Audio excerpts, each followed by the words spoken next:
3, 2, 1. It's go time. Welcome to the show. It's go time. This is the ultimate podcast for salespeople and sales managers that are in the trenches of the final expense industry. Those people that got to talk to people to make a sale. And as always, joining us in the studio is the Croatian Tiger, Robert Bazaki. Thanks for doing what you do, brother. Technology and video genius. And joining us again, Dylan, win, no matter what, our co-host. Welcome back, brother. Let's do it. Awesome. So this is a continuation of the last episode on emotional control, two-part series on emotional control. One of the most important things in our business is to have positive attitudes and positive emotional control to the best of our ability.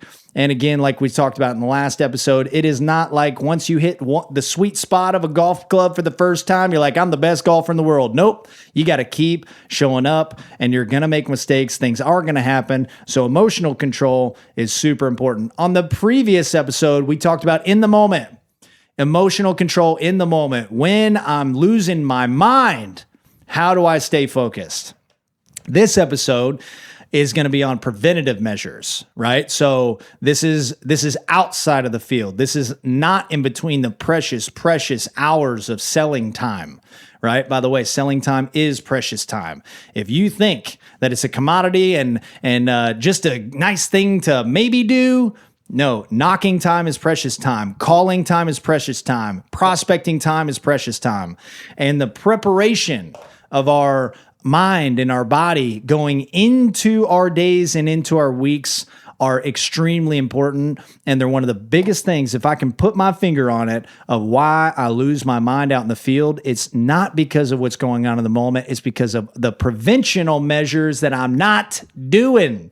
And so that's what we're going to be talking about today is what are preventative measures that you can do in your final expense business to help with emotional control, right? And this is if this is your first time to the podcast, welcome home. You just found the #1 final expense podcast in the world.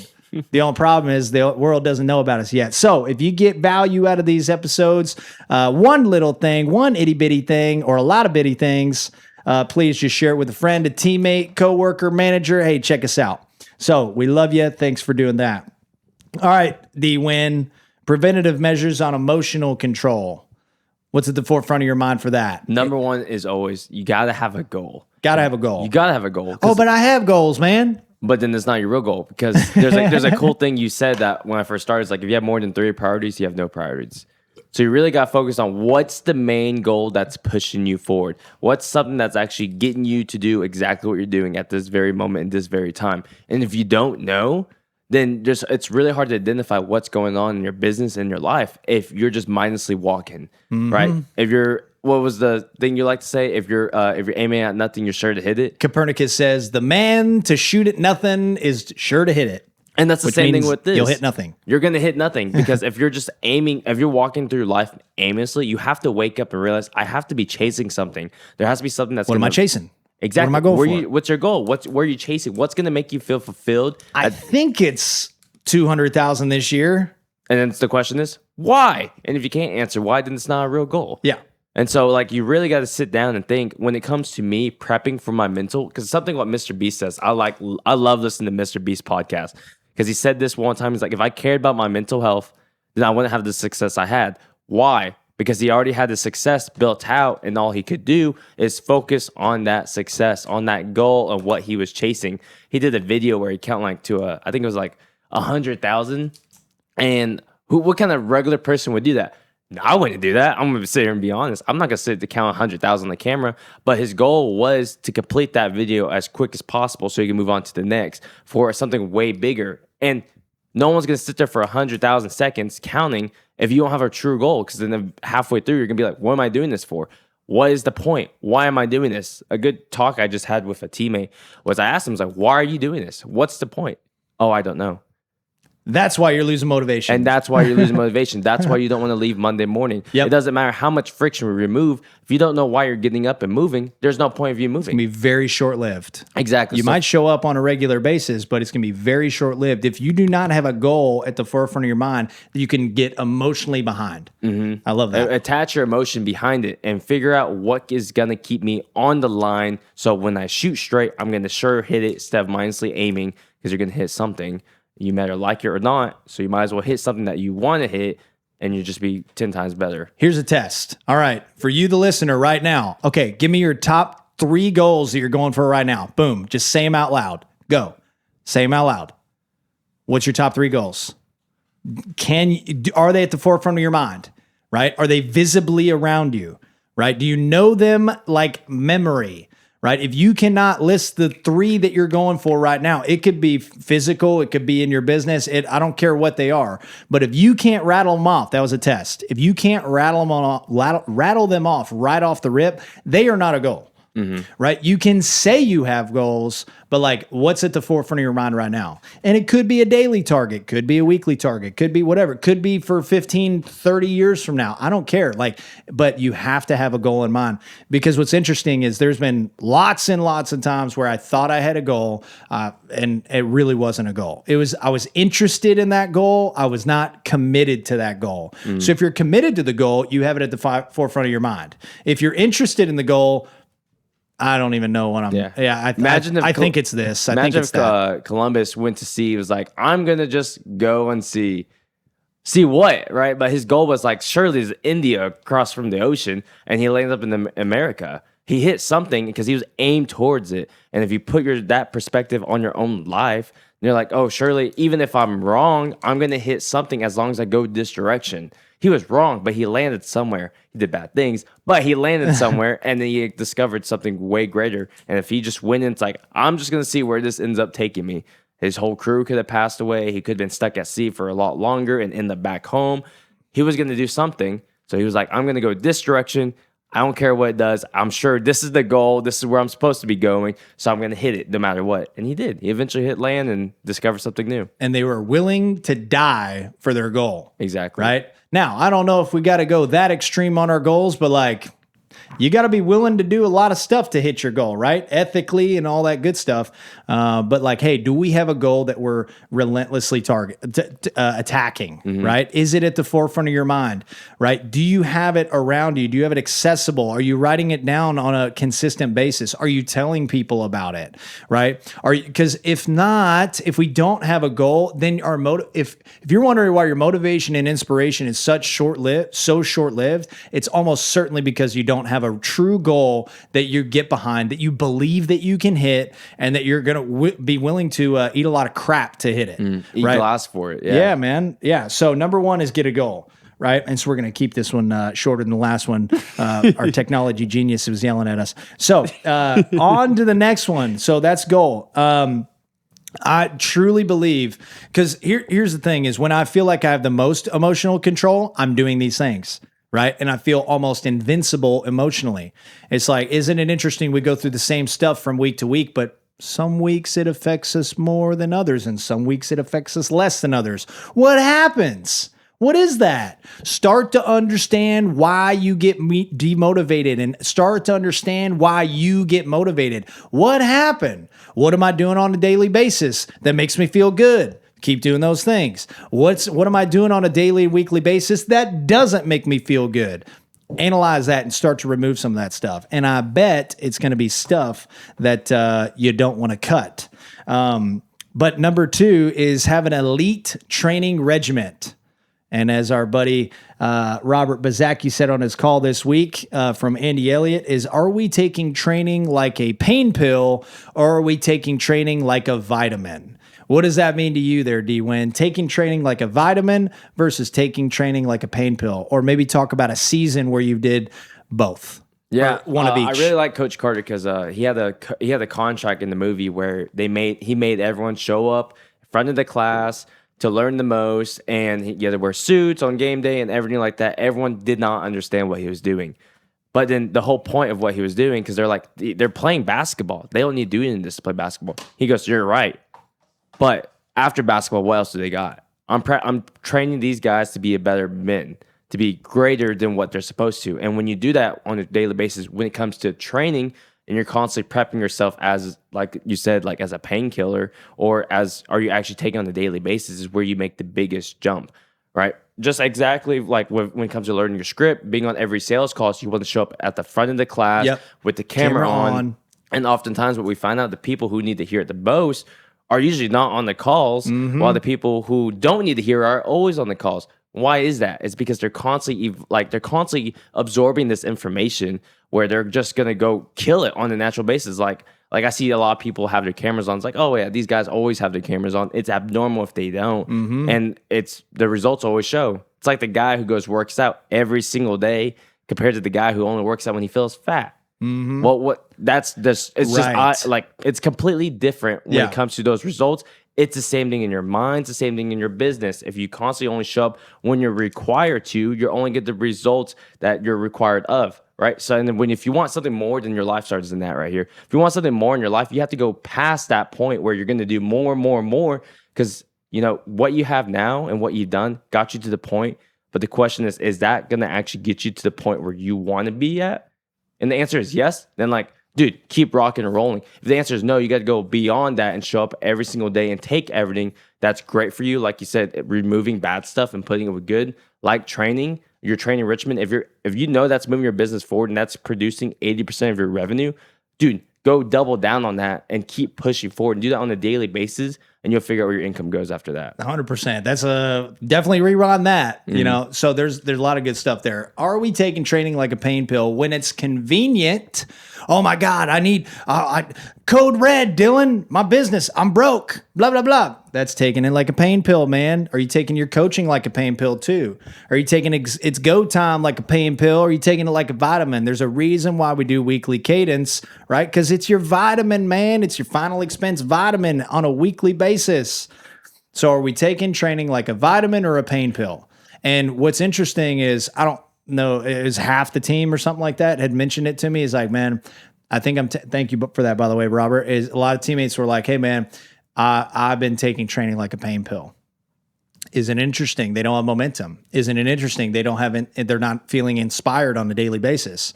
Sometimes, right? But it's because we're doing, we're sitting at the front of class on training or sales calls because it's convenient, right? Or is that who we are? The minute that I stopped taking training as optional and then started making it mandatory for myself, right? Glenn was making it mandatory. Hey, why didn't you show up? Right? Why were you late? All this stuff. And it's like, I hated that. But at the same time, he was right. I was like, dude, doing it when it's convenient. So are we doing training when it's convenient, like a pain pill, or are we when we need it, or are we taking training like a vitamin? This is every day, right? Vitamins don't work when you feel sick. You got strep throat, your daily multivitamin, according to, my memory, ain't going to do nothing, no. Right? But isn't it interesting? Whenever I get strep throat, I start drinking orange juice. I start doing the right things. I was taking that stuff like a pain pill. So we need to have an elite training regimen. Are you taking it just put in comments, pain pill or vitamin? It's one or the other right now in this season of your life. And I noticed every time that I was having very fragile emotional control, just took a few things to set me off, right? Oh my God, it's not going to work out for me this week. Dude, that took 3 hours of sales calls for me to feel like that. Dude, that means I haven't been doing the preventative measures to have a solid emotional control going into the week or day. So number 2 is elite training regimen. Take it like a vitamin, not a pain pill, right?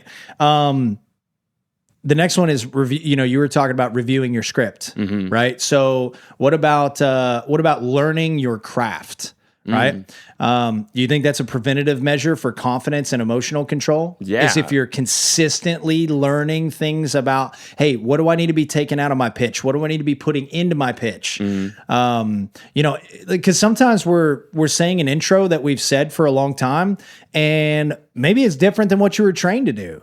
Are you catching that? Because our pitches can be very slippery. No, man, I've been saying, I say the same exact thing that I have for a long time. You might want to check that. Because what I find is that it's a death by 1,000 paper cuts. It's like slowly but surely, if we are not consciously like making sure that our pitch is word for word the way it's been, the way it's supposed to be, or continuously improving, it's slipping into something different. And I've noticed that with myself and other teammates. I'm like, hey, give me your pitch. And they say something. I'm like, who'd you learn that from? Oh, no, I've just been saying it recently. I'm like, well, you're having trouble in the business. And like, how did it get here? Let's go back to the basics, my man. So like a great thing is going back to the basics, making sure that your pitches from the intro, from rapport building, from the investigation stage, whatever you guys call it, to the close, is it consistent over a period of time? And that's reviewing your script, making sure that it doesn't slip into something that you're just making up that worked well 1 or 2 times, but it's not going to work consistently. So and don't just review it when your sales aren't good. That's right. You need to be reviewing it all like the a pain time. pill versus a vitamin. 100%. That's great. Anything else on that? No, I mean, you're great. I mean, you probably write down your pitches more than anybody. Probably. Yeah. I try to always review it. I like to figure out what's my biggest thing when it comes to my pitch is figure out the science behind it. Because if I can explain why psychology affects us and then why we can guide it to one end to the other, then I know for a fact if I say exactly like this every single time, I can get that same effect every single time. It gives me that trust and that confidence of what I'm doing and what I can do. So even when things don't go my way, I know we're still guiding them in that. Oh goodness, there's a guy at our front door. Oh, it's all good. We got bigger fish to fry. Oh yeah. Hey, go ahead. Might be knocking for the final expense. Probably not, dude. Probably not. We're gonna keep rocking. Hey, hey, come here. All right, let's keep it going. Yeah, and then hey, and what I always like to do is that like I think about Kobe Bryant a lot. I like to think about Kobe Bryant a lot. There was a thing where before he kind of passed away. I love basketball. I'm a huge basketball fan. And what he did was he always wake up at 3 a.m. He'll shoot like 500 shots before practice. During practice, he'll practice. Then he'll shoot 500 shots after practice. And it's the same thing goes on to the scripts. Like, why are you only practicing your script while you need to? You need to be going beyond that, beyond measure if you're trying to have, more than what you currently have. So like with Moody, he was a top 10 agent last year. I told him, like, you got to constantly be studying this stuff because I'll tell you this, most of the people aren't. Most of the people are only showing up with what's required of them. And when you constantly go beyond that and you practice how you play every single moment of every single time, it sounds excessive, but if you want to be the top 1%, you got to do the top 1% of things. And when you push yourself to that point where I know my script at the back of my hand, why? Because I read it before I go out, I read it after, and I read it on the weekends when I'm not required to do, that you're just going to have so much trust in what you do that when you go play how you practice, that you're going to make those shots, you're going to get your pitches down, you're going to be sticking to it because you have so much data that you're attached to it. You're like, dude, I've been reading this for the past year, right? It's different when someone goes like, hey, I've been saying this for the past 2 years. Okay, you've been saying that, but we have to realize like the world changes regardless if we want to or not. So if you're not anchored down to something that you're constantly pushing, like your pitch, then you're going to change. It's going to happen. That's just life. That's just how it is. Our taste buds change every 7 years. Our script is the same way. So if you don't anchor yourself to your pitches and constantly study that on a daily basis, you're going to start slowly changing things that even if you like or not, that's just how the world works. So when you do take everything like a supplement and not a painkiller, then you're just going to go 10 times easier. And it's going to be 10 times smoother into each day. And your mentality is going to be better because you're like, dude, I've been practicing this. I'm just ready to kill it. Come on. Yeah, that's huge in preparation. What that does for your mind too is you say, hey man, I'm putting extra energy and force into my craft, so I must get better results, right? If you look back on any time that you're unconfident or unmotivated or uninspired, it's probably because you haven't been doing things to prove to yourself that you're getting better, right? And then we're grasping at straws, hoping for a sale, hoping they pick up, hoping they buy, No, man, you're prepared. You're at the intersection of preparation and luck. and execution. Right? There's a bunch of crossroads of that. I just looked at a door knocker at our door, and like his positioning, right? We talk about positioning sometimes. I'll show you his position. He's standing like this at the door. Oh, it's like, that's terrible positioning, man. Who trained you to knock on doors, dog? Right? So that dude is not worried about his positioning. Right. But anyways, that's a side note. That's a side note, right? Very intimidating at the door for that. When a stranger doesn't know you. So, but you need to be looking at every aspect of your approach, right? And I was just nitpicking that dude right there. It's like, come on, man. I know you're a rookie, bro. Who stands like that at the door?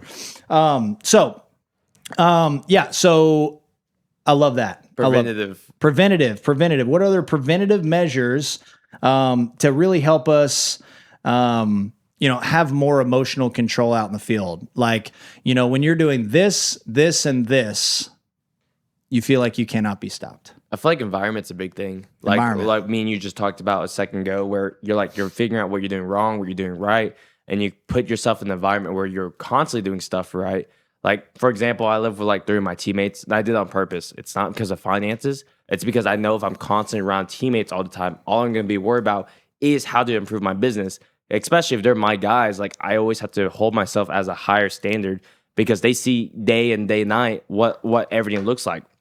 So if I don't treat myself as the example and I let myself slip, then I can't evolve to the way I want to be, right? And so when it comes to my environment, the biggest thing why having teammates with you, sometimes you can't have your teammates with you. So if you can't do that, it's like, how can I remove friction to get me to my goals quicker, right? So for us, we prep Sunday, right? Because Mondays, I don't like leaving Mondays either. But how can I make that easier? How can I make that transition smoother? It's like, okay, I prep everything I need to Sunday. And when that happens, it's super easy just to get going. All you got to focus on is just moving to the next thing and moving forward. And same thing when it comes to your mental sticky notes. We talk about that all the time. Oh yeah, highest ROI of anything on planet Earth is sticky notes. Oh yeah, and I have a sticky note on my thing that says, "Be the best leader you can be." Come on. And I have another one that says, I develop successful men." Come on. And when I put myself in that environment where I constantly see that psychologically, because ironically, when you see words on a consistent basis, you may not realize it, but our subconscious registers it on a consistent basis. Like, there's a movie called The Focus, and there's a scene where they always made the guy look at a number. I think it's so stupid, 69.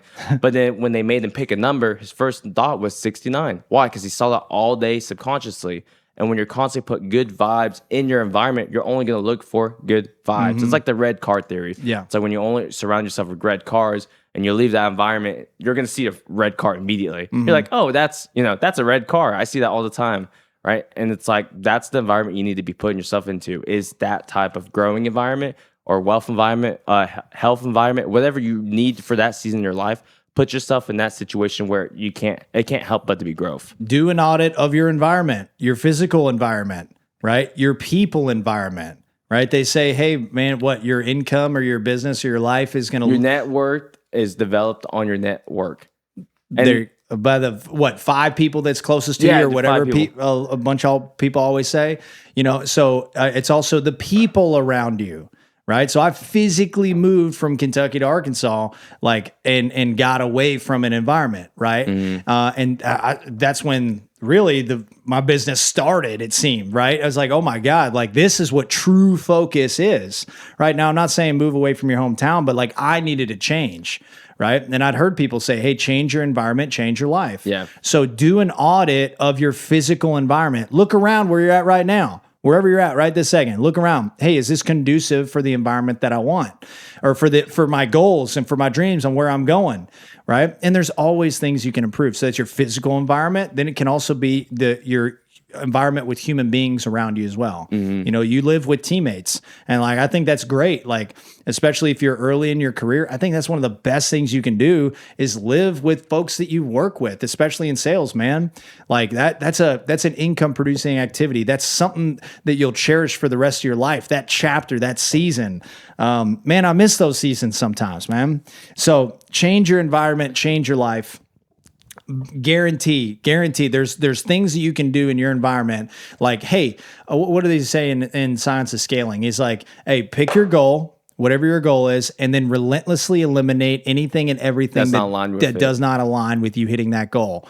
Man, now we're getting under people's skin, I bet, Yeah. because it's like, oh, but I can't do that, and I can't do that. Okay, great. Then you don't, maybe you truly don't want to He actually talks have about that thing. in the recent chapter I just listened to is the elephant in the room, dragging the elephant with you. For what he talks about is coders, the old code that used to work. So you're dragging it with it, and you're making everything so complex that's harder to keep evolving it. Same thing with our goals and same thing with our growth. It's like if you're constantly bringing, sometimes for me, a big thing for me was the people. People. If I keep bringing the people with me, it made life so complicated because if those people don't change, you got to change people.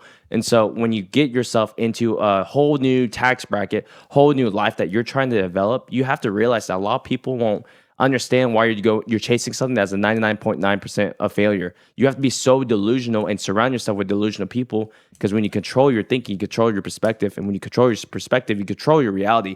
You got to surround yourself with those type of people so your whole reality changes. But if you're constantly hearing someone in the back of the, in the corner of the room going like, "You're not going to do it. Oh, that's not going to work. You don't got to so- do that. Why are you working so hard? Yeah, why are you working so hard? Just relax. Just don't get it. You like don't need to have that. they don't, and they just don't get it, and that's okay. So that's just a good perspective to either let them know so they can change. Yeah. And if they don't change, then you just have to change people. As hard it was for me, because I came from loving Easier my said than friends. done. It's easier said than done. It took me so long to let go of my old friends who kept saying I'm scamming people. Like, oh, my income's fake. This, that, the other. Like, that doesn't even make sense. It hurt because I thought these were my guys. Yeah. But I just realized, like, if what's more important to me, is it my future family or is it my current friends? And I just have to hate to say it, but it's my future family. So I had to change people because that's what is going to make me grow to the person who is going to be there for my kids. That's just point blank easy said and done, but that's what got me go through that season of my life. Who in your life is going to be more positive to spend more time with, right? And who in your life do you need to spend less time with, right? Now, we're talking about completely eliminating some relationships. Yes, sometimes you have to do that, right? But at the same time, it could just be spending less time with those folks. Bob Proctor says, if you don't want to get fleas, don't sleep with the dogs. And when I first heard that, I was like, dang, man, like, that's true. When I moved to Arkansas, it's like, hey, and got away from certain friends, man, just like lots of things started. One, I noticed I had a lot more time, and then number two, I was like, okay, great. Now I can focus, because it was very hard for me to say no. Right. And it may be hard for you to say no, the listener. Right now, we're talking about emotional control here in your business and what hits your bottom line. And why that's so important to your emotions, because like you get so stressed when you hear, like for me, I was so stressed trying to go out and write business when I go home and hear my friends say I'm scamming old people. Like that was it's just a joke, right? And it didn't feel like it sometimes. No, because our brains can't register jokes. So whatever words you say, it will believe every single thing you're saying. It's crazy how that works. So for me, it's like I started to believe it. And because I started believing it, I was getting so stressed out that my emotions were skyrocketing all over the place.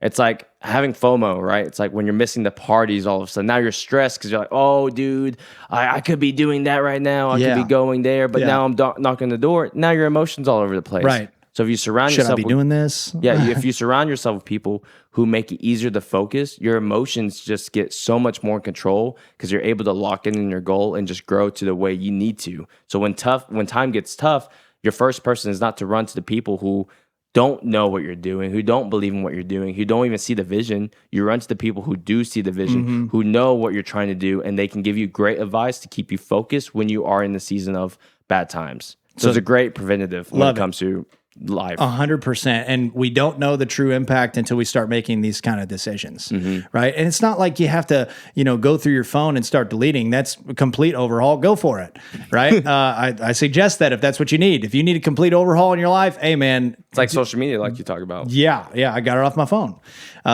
So environment, physical environment. What can you do to improve your physical environment to keep good reminders around positivity, or just to set up your environment to where it's more conducive for what you want?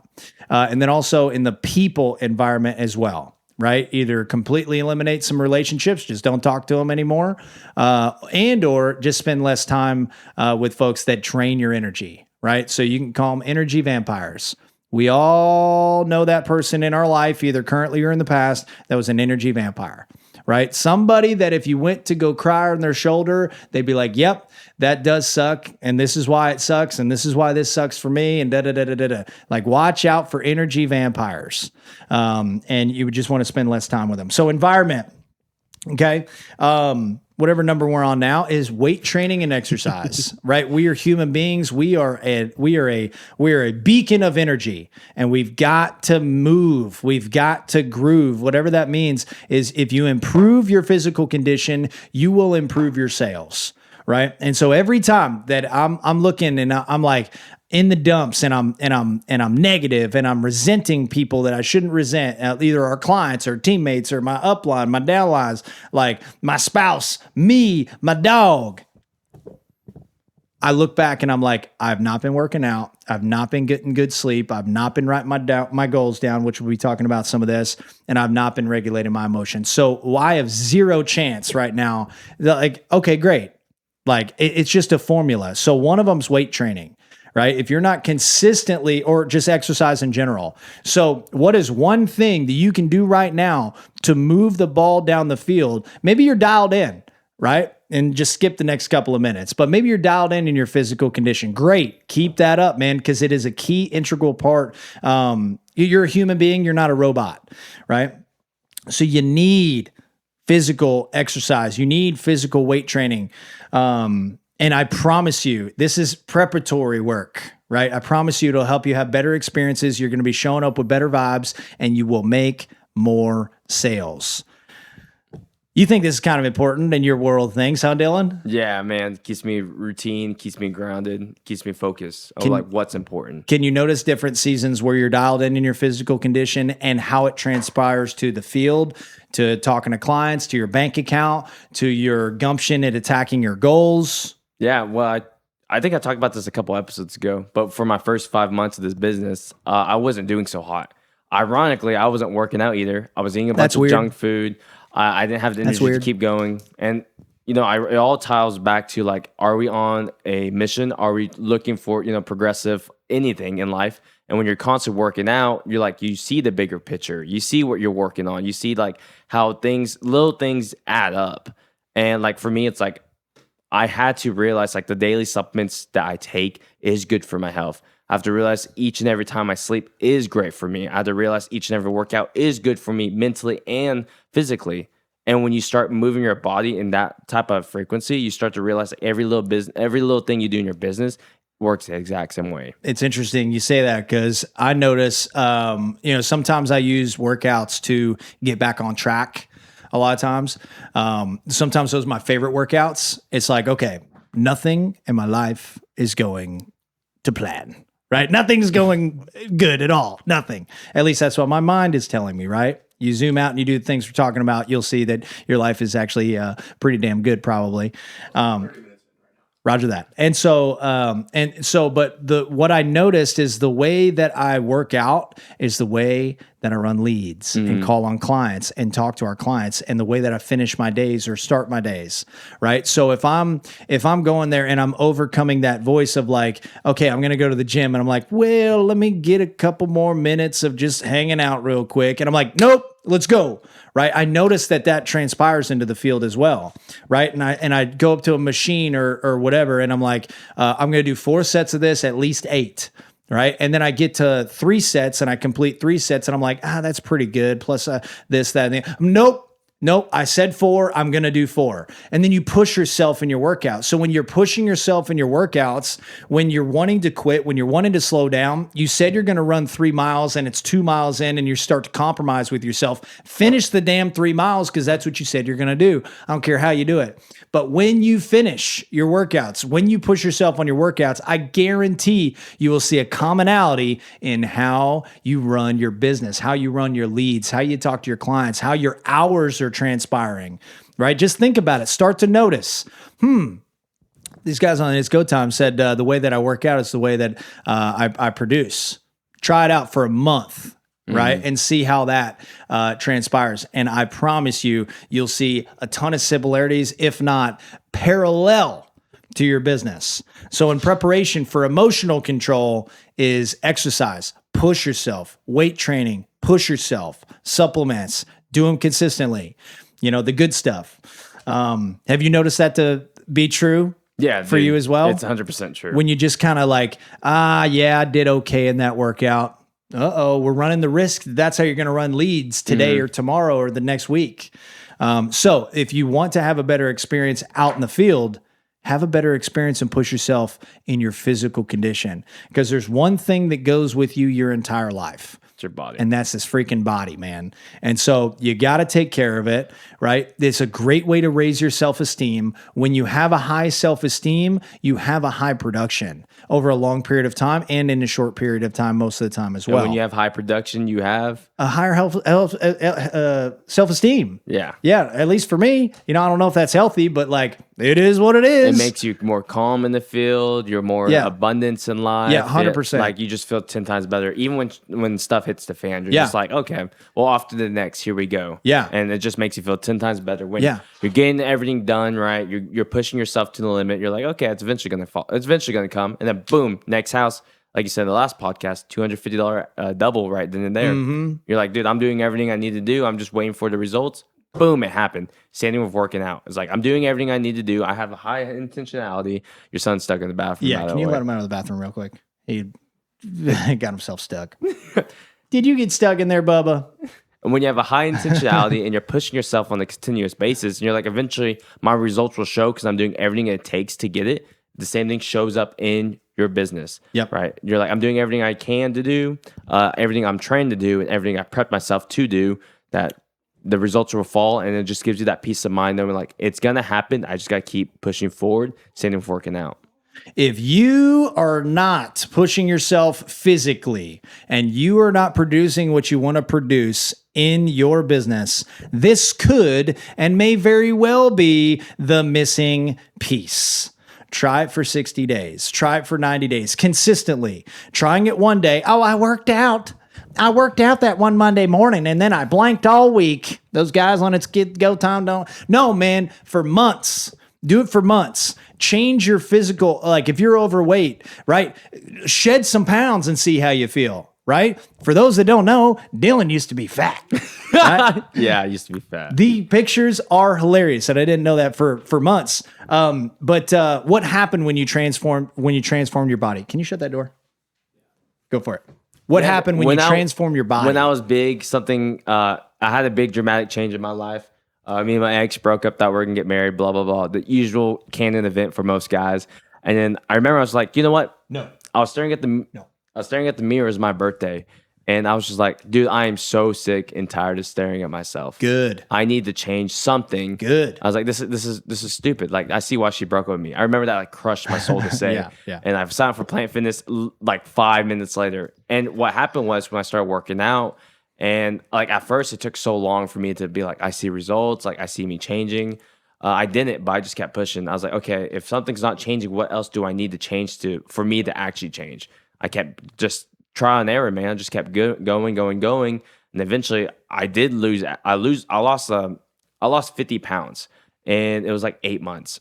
And how tall are you? I'm 5'7". That's a lot of poundage on 5'7". Yeah, man. Pictures are so funny. Maybe we can post it in the job modes before and after. That'd be great. Yeah, before and after. That'd be great. But dude, that's for my goal mostly. was to get abs. That was the whole goal, and eventually I got it. And I remember I just felt cloud nine, and like my face looked better. My life was actually moving. I remember I just stopped working too. I just was so depressed of what was going on in my life. I just froze and I became stagnant. But when I started moving myself physically, then I started moving myself mentally. And then everything started changing because I changed the way I thought and the way I was thinking. It changed my whole reality. Yeah. It was crazy how it works. Yeah. Jim Carrey has a quote. I remember when I was on Facebook, I saw it. It was like, hey, we talk about the D word, depression, a lot. And he said something about, hey, if you're not eating good foods, if you're not getting good sunlight and exercising on a consistent basis, then you have no real chance to be happy and fulfilled. And it's like, great. Well, there's baseline. It's like, start kicking ass in every aspect of your life and then analyze if you're the shit or not. You know what I mean? Like, very seldom am I like kicking ass, and actually, really never. It's like I'm dialed in every aspect of my life, physically, relationship wise, friends, friends, family, business, doing the little things, the fun stuff, guitar, golf, outside the podcast and stuff. Dude, when I'm dialed in these things, dude, I'm like, we're just on cloud nine. Right. And so sometimes we analyze and we accept truth when we're down in the dumps, but we're not doing the things that are required for us to feel good as a human being.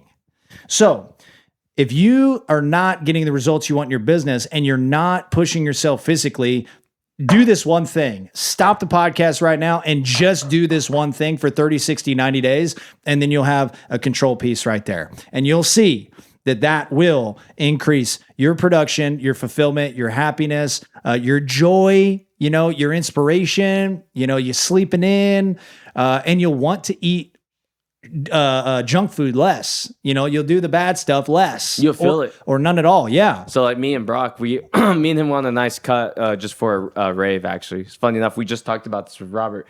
And we're like, you know what? We've worked so hard for 2 months. Let's split a donut. Our stomachs were screwed up for like 2 weeks, dude.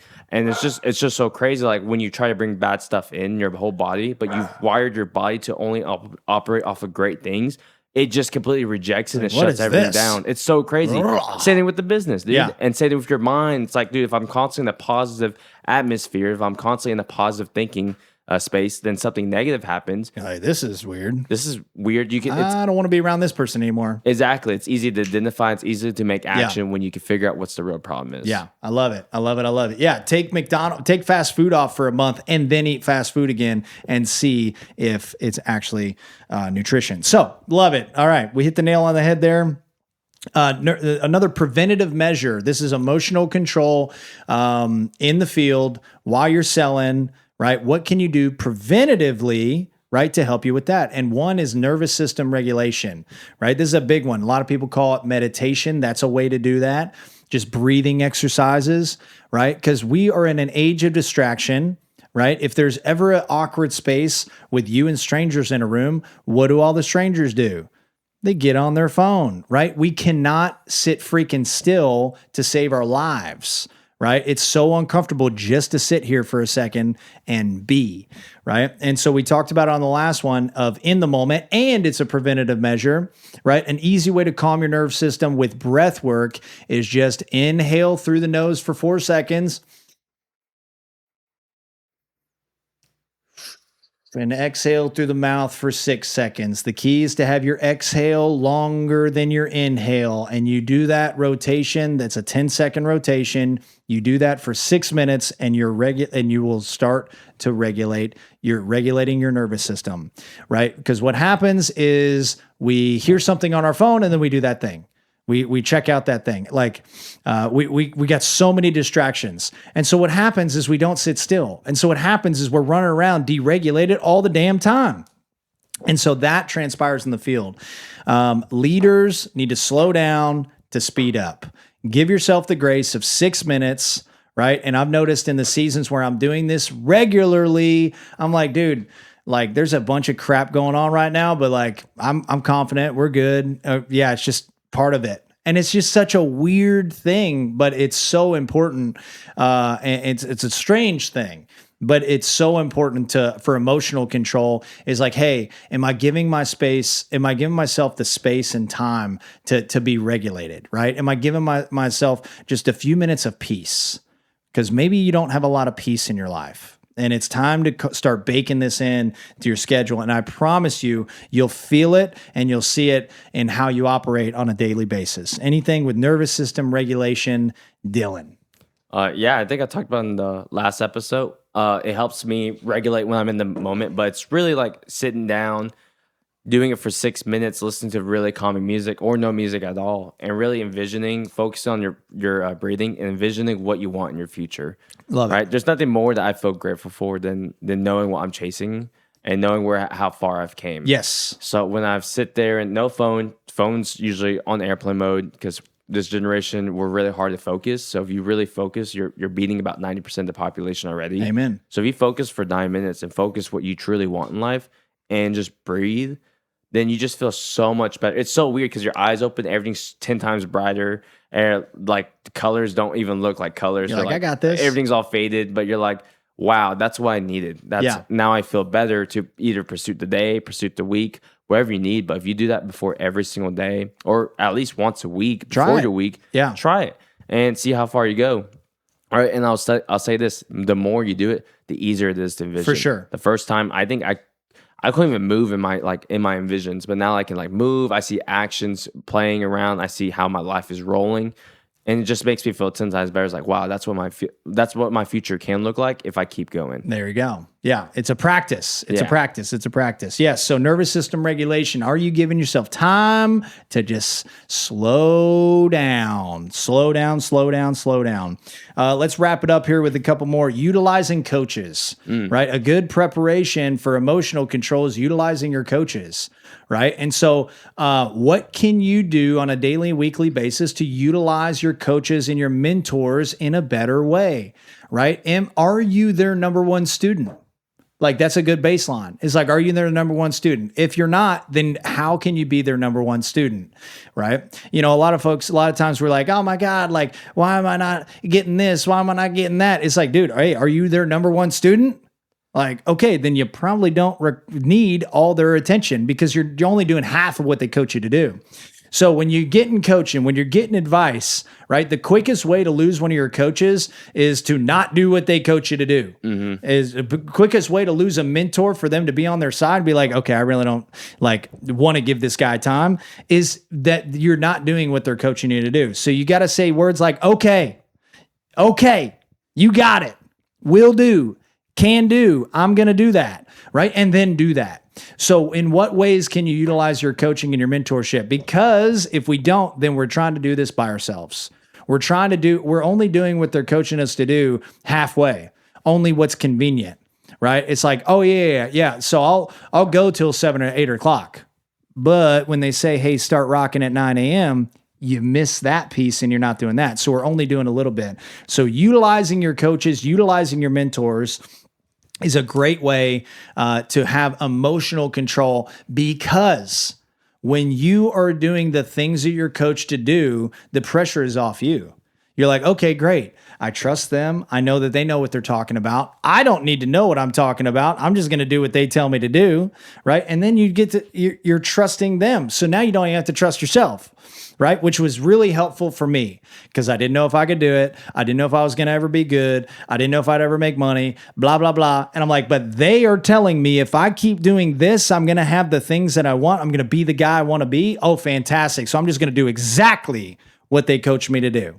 So any thoughts on utilizing your coaches to help with emotional control out in the field? Yeah, it takes like you said, it takes a lot of pressure off you. It does. And it makes you not feel alone because for a fact someone's been in your shoes. And when you talk to someone about your problems and what you're going through and they can relate and give you advice, you start to realize that every problem you have is not it's not just you, it's also universal, where you can relate to other people and they've been through it or they're going through it. And you're dude, we can do this together. And for some reason, as humans, we are based off of connections. And when you feel alone, is when you typically, go off the rails. That's usually when most people just oh my God, I saw him change for no reason. Well, no, he was changing because he was solo for so long and he mentally felt alone. He might be in a group environment, but he felt alone. And when you give someone that connection, and when you give yourself that connection to realize you're not alone, other people have been through it, are going through it, you just feel 10 times better with your mentality, knowing okay, we're going to get through this together and this is a team sport rather than dude, no one gets me, I'm by myself. Yep. Because you can't go nowhere with that. You're only I can solve it, and that's false. Someone's been through it. So when you lean on your coaches and you become their number one student, you start to realize dang, they've been through it too. Not everything they've been through is sunshine and rainbows. They also had to go through the mud. They also had to put in the grunt work to be there, and they're guiding me to be to where they're at 10 times quicker. Right. Dude, I'm going to get there ASAP because I don't like doing what I'm doing right now either. Yeah. But if he's telling me I can get there with half the time he's done it, I'm going to do exactly what he did then. Yeah, I love it. Yeah, absolutely. Yeah, it gives you a sense of, I'm not alone. Oh my God, they have been through that. It takes the pressure off. It's amazing. So on a scale of 1 to 10, how are you utilizing your coaches? Are you just doing what we coach you to do on this podcast when it's convenient?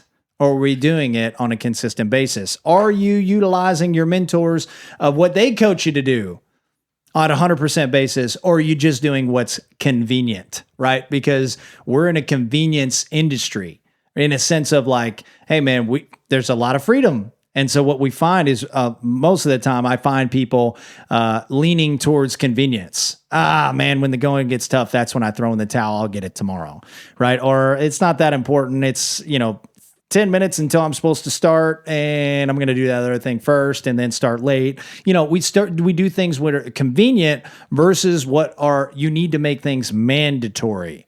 The minute that I made a schedule mandatory, the minute I made working out mandatory, the minute I made writing down my goals mandatory, all these things we talk about, when I made them mandatory is when everything in my business started to change. So beautiful. And this will help with emotional control long term. Last thing, and we'll wrap it up, because Robert Bazaki, our Croatian Tiger, our video digital genius, about to start throwing monkey wrenches at me if we don't wrap it up. And the last thing is simple. You need a simple battle plan. This will help with your emotional control, right? So you're about to attack that hill, whether it's today, this week, or this month, this year, this quarter, whatever. That's the hill you're attacking, right? I want to have this many qualified quotes or whatever, or production. You need a simple battle plan to get there. And you either do it yourself or you do it with teammates, you do it with your mentor, whatever. You need a simple battle plan, and you must stick to that battle plan no matter what, right? Because isn't that interesting that if we don't have a battle plan, we can't stick to a battle plan if we don't have it. Mm-hmm. I'm going to try as hard as I can this week. Impossible, right? I'm going to do my best. That's not going to work, right? That's not sustainable. So what is your battle plan to hit your goal this week and stick to it no matter what? You just need a simple battle plan, a simple game plan, because then when things get rough, sorry, we got our mascot over here trying to get on the mic. That's Chico. And you need a simple battle plan, right? A simple battle plan. I've noticed when I have no battle plan, my confidence is fragile out in the field. Oh man, I thought that was going to be it. I guess I can start compromising now. I guess I can go eat now. I guess I can slow down. I guess I'll get it tomorrow. Right? No. What's the battle plan, man? Grant Cardone says white space on the calendar is the devil. So if you don't have a battle plan, that means you don't have it really in your calendar.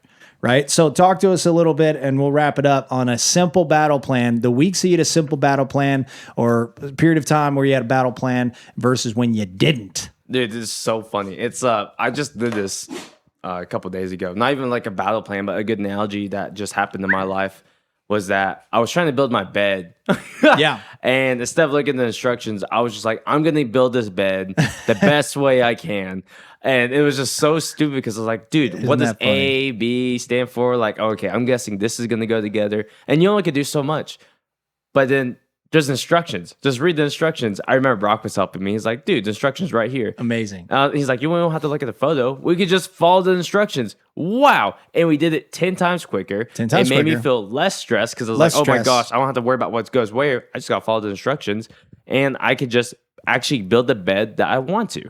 And it's the same that works in business. I love it's that. like when you follow your simple plan and you're figuring out, okay, all I can do is A, B, C, D, E, F, G. That's all you got to worry about. All you got to worry about is the next step. Right. If you worry about, oh my gosh, I have to write this.